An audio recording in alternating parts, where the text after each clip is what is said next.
Welcome to the Business Goa show.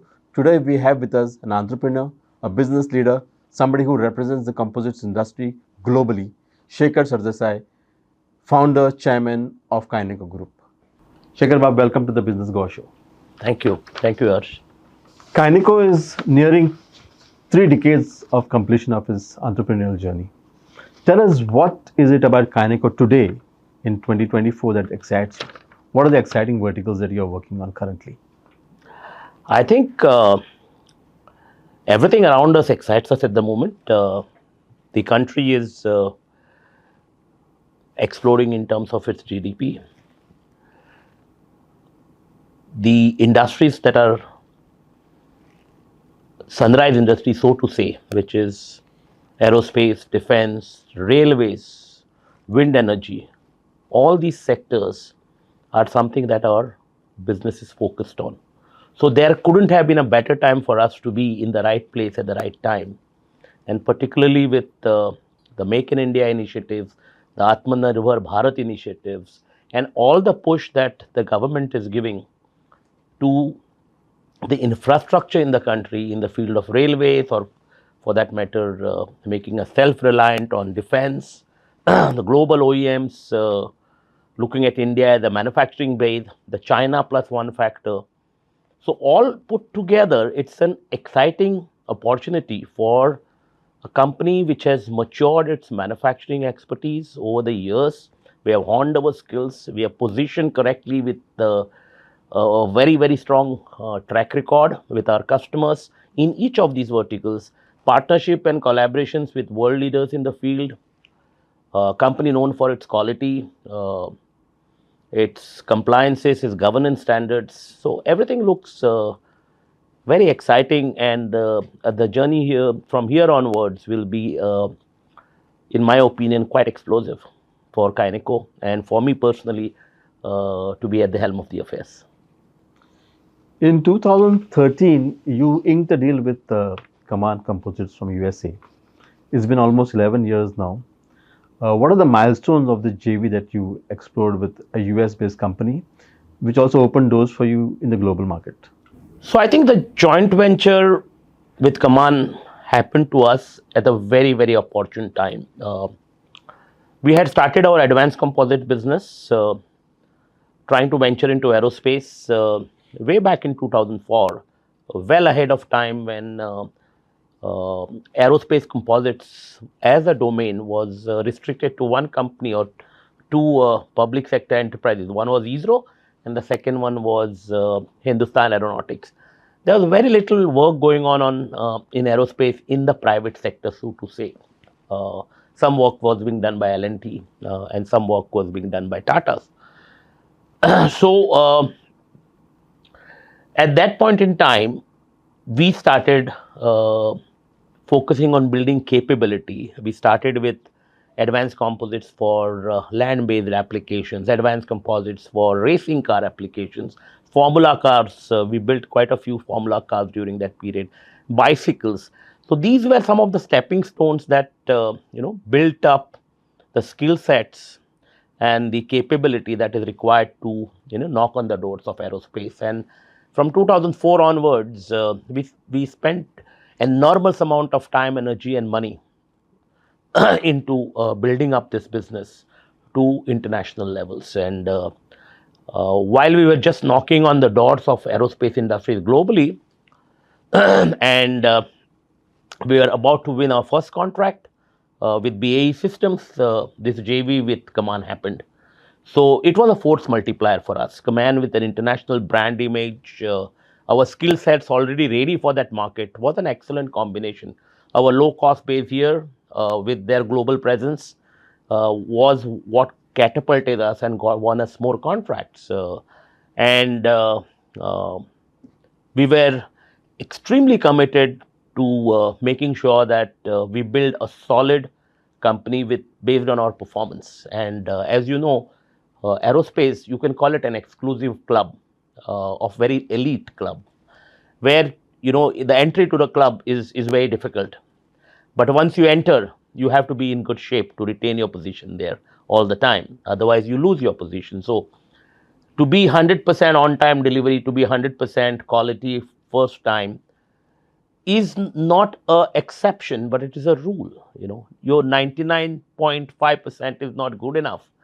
And with all the efforts that me and my team put in, excellent team, passionate team, very committed to what they wanted to do, very ambitious, we have been able to make this uh, journey a very rewarding one for us, for our customers, for our shareholders, for our joint venture partners.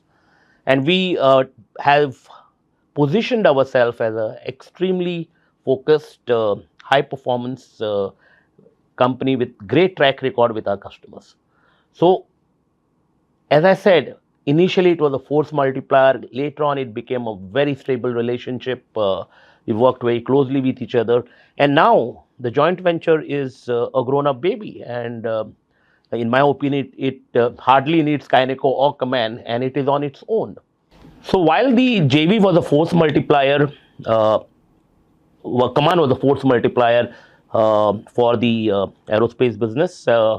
Over a period of time, this stability of this relationship and the performance that Kyneco Command gave to its customers, it's matured into independent company. It does not need to a large extent Kyneco or Command to make its journey into the future. So it's a grown-up baby, and it's positioned itself very well only on the strength of its uh, performance, which is based on excellence in both in terms of quality and on-time delivery to its customers. So positioned very well with the OEMs, the tier ones, the defense and space enterprises, both in India and internationally, to take a good chunk of the opportunity that is available today for somebody who is positioned at that level. So we see a good amount of growth, double-digit growth year on year over the next 5 years. We have a very clear visibility of that. Besides having a very successful JV with an international partner, you have also raised capital as the company demanded its growth. Tell us what kind of a relationship you shared with your investors, and what are the sweet spots to make an investment mechanism work. I think first and foremost, everybody has to realize that if you need investors and continued credibility in the market to bring in investment from time to time uh, at reasonable valuations, you have to preserve your valuations or grow it incrementally as time progresses, as business progresses. So, most important in my understanding and my experience in building up a reputation with the investors is, first of all, trust and transparency are the two most important things. Why partnership breaks? Because either trust breaks, or why trust breaks? Because transparency breaks down. So if you maintain trust and transparencies as the cornerstones of this any relationship, and it's not only true for partnerships, it's not only true with investors, but it's true for any relationship. Those relationships create a strong bond. And if you have investors, because any businesses have uncertainties, any business goes through ups and downs. During this period, you need to make sure that your investors, who are an important element of your success, are on board, and you are communicating with them from time to time what's happening with your business. They will bear with you in difficult times, provided they know what is happening well in advance. Nobody likes surprises. So if you keep the communication channel transparent, you can definitely create a very strong bond with your investors, and then you can create a reputation of a reliable partner.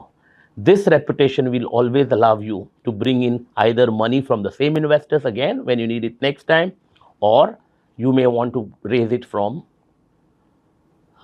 new investors. But it's the reputation that precedes you, either good or bad.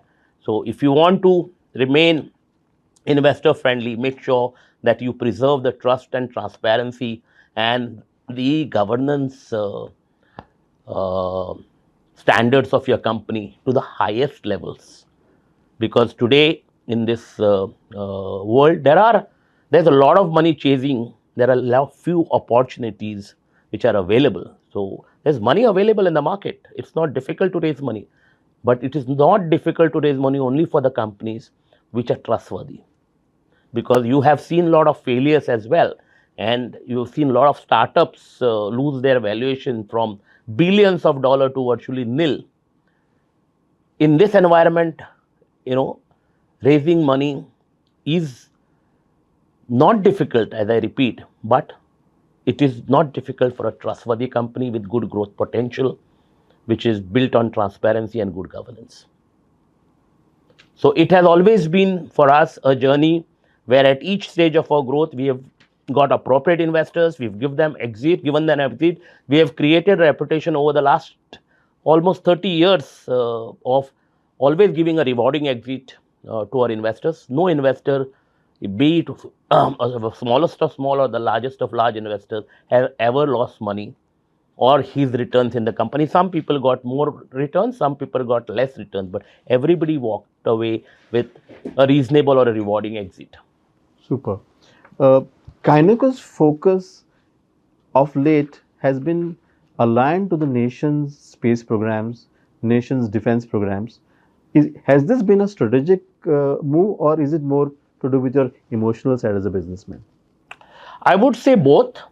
Strategic because we have skill sets that are very aligned to the opportunities that are shaping up India's future.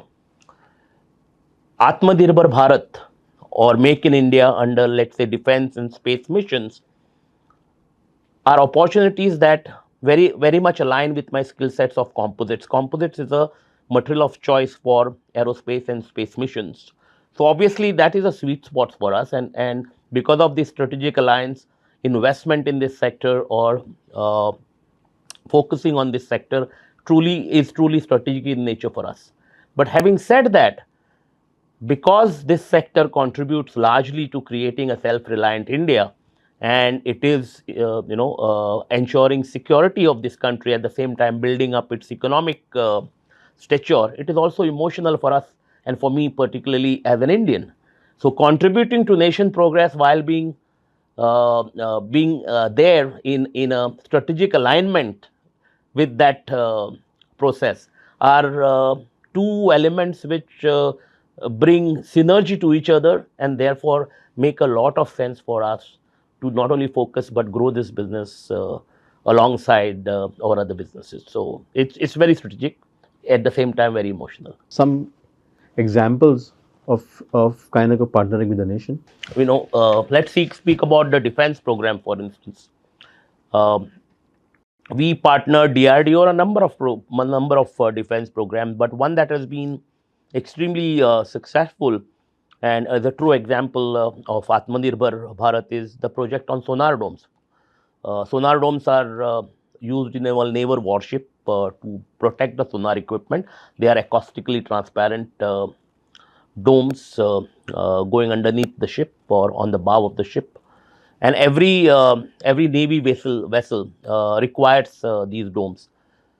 These domes were hitherto imported into the country until 2010, when DRDO launched a program. I think 2012 they launched the program to indigenize the development of this dome, and we worked on a joint development program with DRDO to develop this dome. And by 2014, we had our first sonar dome, which was available for testing, and it passed the sea trials successfully. And from that standpoint, till today, we must have supplied over 20 domes, and we produce every year another 10 or 12. These are large domes. It has been a very successful and rewarding project for us, both from a growth perspective, financial perspective. It's also been a great success story for the Navy and DRDO and the shipyards, which all contributed, the defense shipyards, which contributed to the development of this program.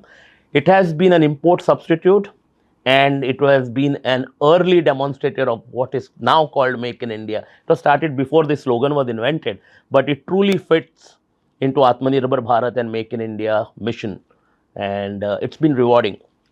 In space, we have been involved with making a lot of components for our launch vehicle programs, but significant contribution to the Chandrayaan mission, and going forward, a contribution into the Gaganyaan mission. Both of these are spectacular achievements with a lot of optics and a lot of pride that we can talk about. Both space, defense, and in aerospace, working with tier ones and being able to partner them on platforms such as Airbus A320 or the Boeing P8 program with BAE Systems. These are a few key programs in aerospace that has been really rewarding long-term programs for us.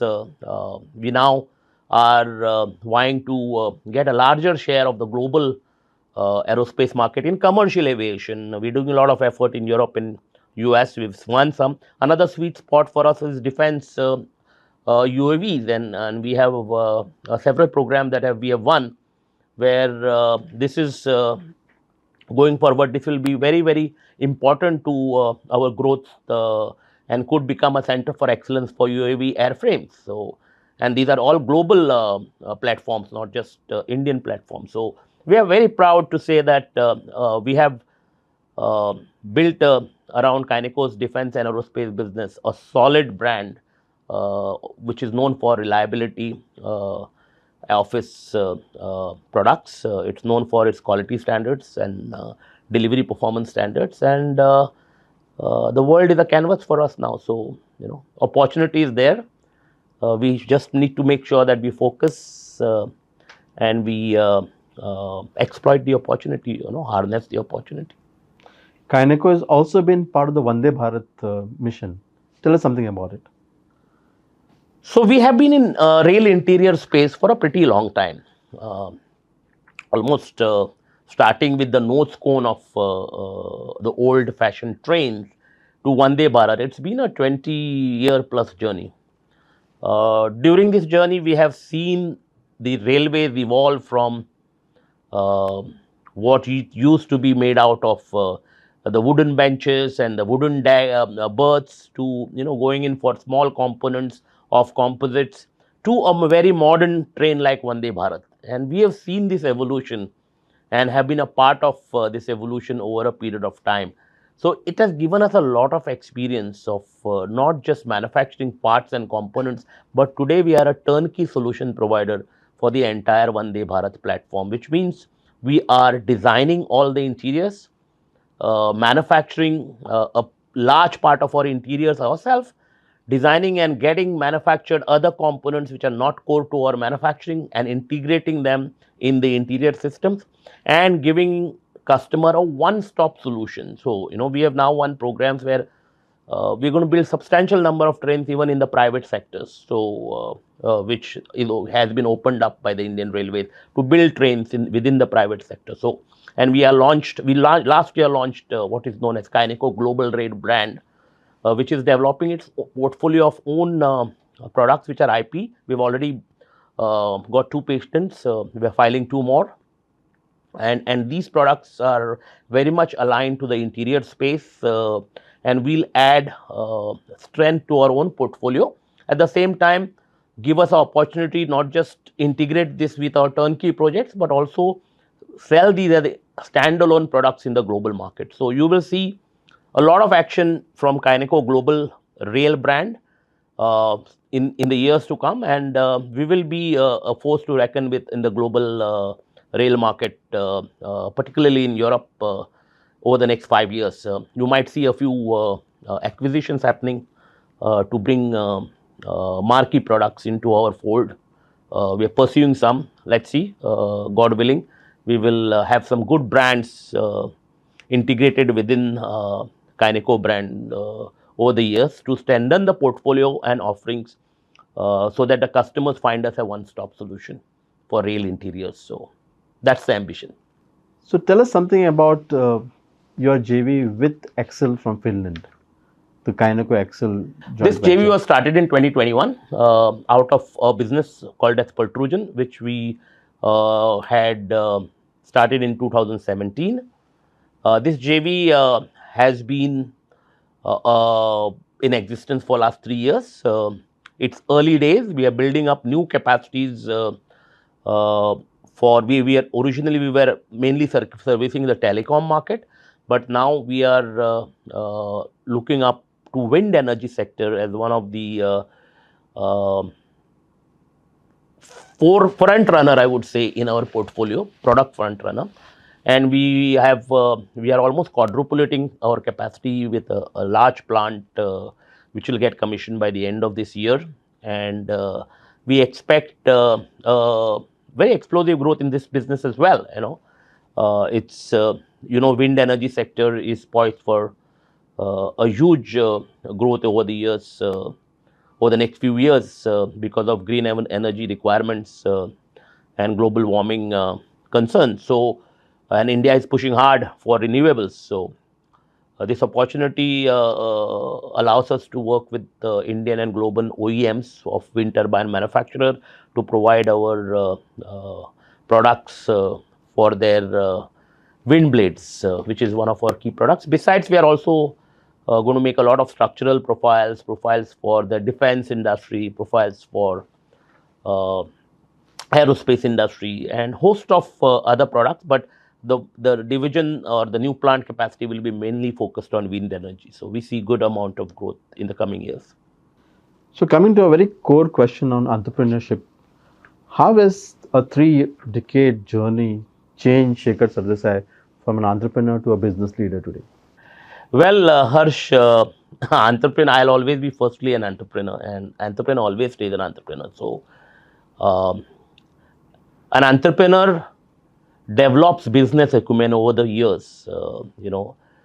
Earlier we used to always look for accomplishment as our first milestone, and we still look forward to the same accomplishment as our first priority.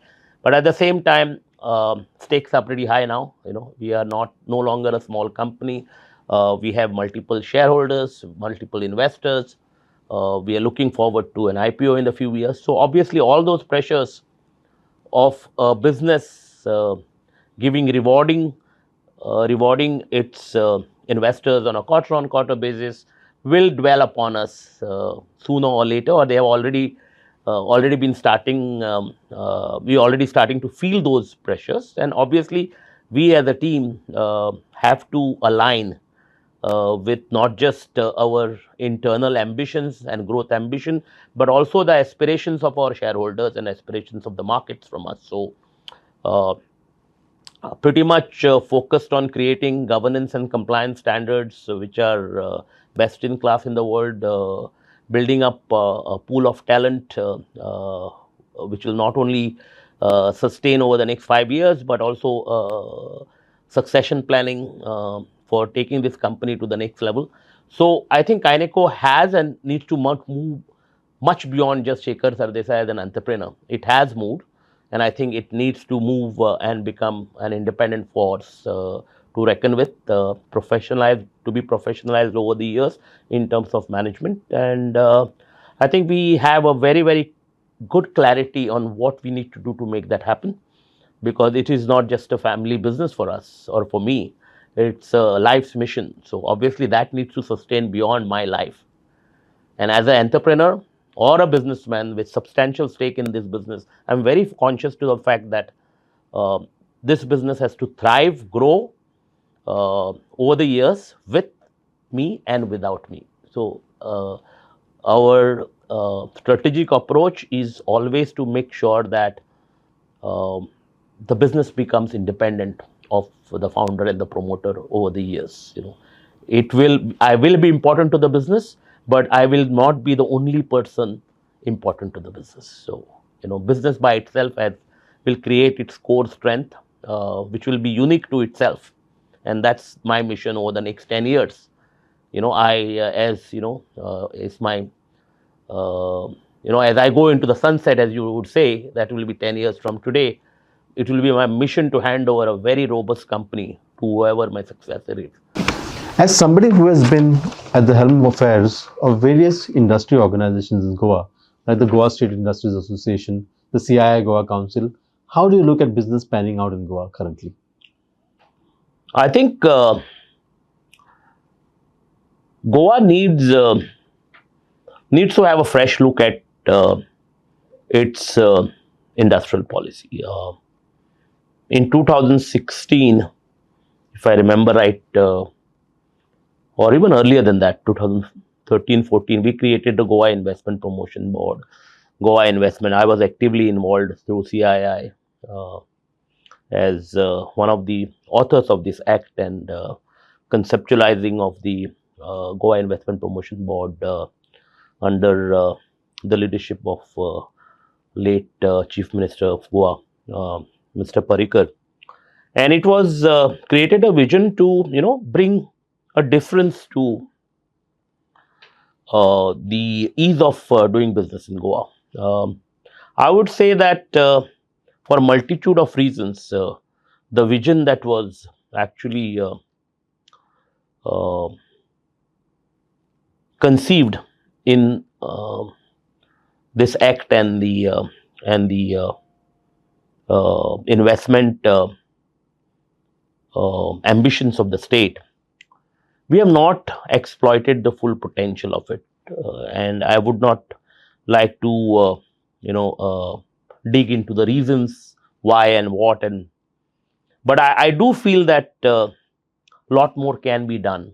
uh, the act envisioned bringing in industries which can create a high value addition per square meter and high employment per square meter. That was the uh, core of this policy, because land resources are very scarce in Goa, and we need to make sure that we preserve them and reap the maximum economic benefit out of small land parcels available with us. So, maximum output, value addition, employment out of each square meter. So, you have to choose your bets.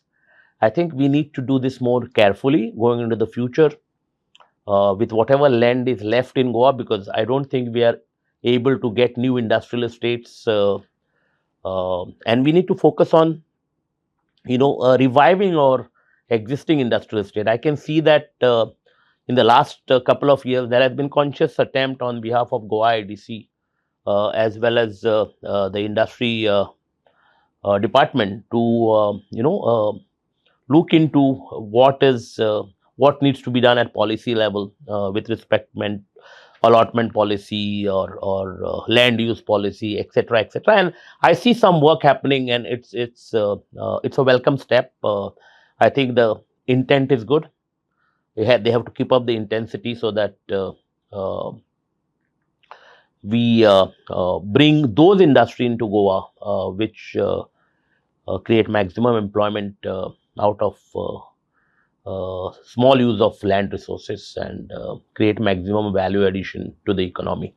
And happy to see that mining is going to start again.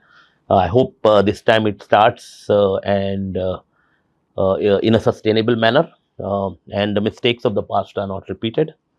Similarly, tourism sector is doing well, so we need to calibrate our focus on each of these sectors in a very measured way, such that we don't over exploit any of the resources that are available to us, being a small land, and make sure that Goa stays small, beautiful, and prosperous. Coming back to your company, Kyneco, tell us something that the brand attributes of Kyneco stand for today.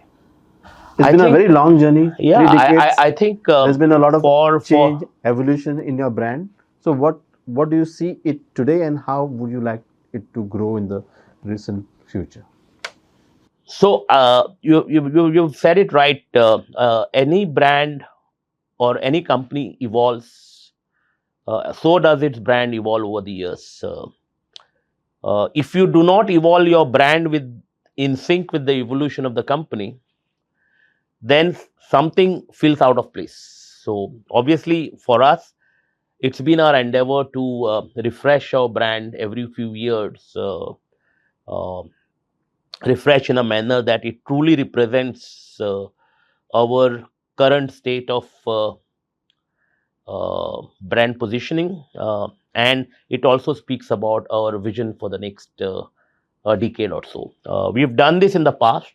Probably we are a little behind the curve right now because a lot of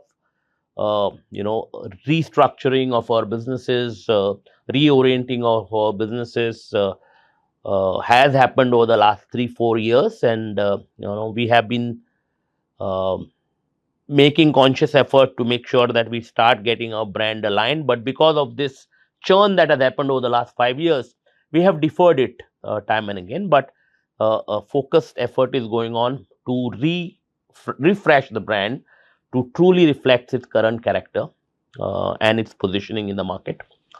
So we are working on a campaign right now, and I think the launch of this campaign will start from October this year. Going into the future, and we will use every tool available to us to make sure that our brand touches the pulse of every customer we deal with, and every customer we aspire to deal with.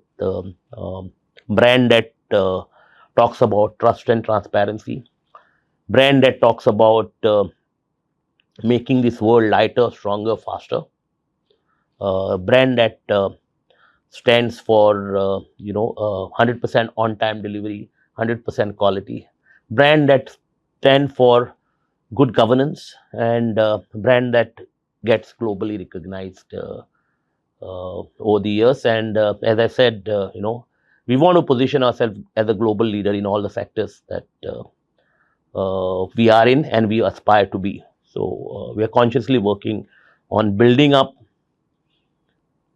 our business, our infrastructure, our our character of the brand, and everything that resonates with a best-in-class company to be a part of our ethos going into the future. So you will see this create a very robust company which Goa will be proud of, and obviously we all will be proud of. Thank you. Lovely talking to you, Shekar Sardesai. Thank you, Harsh.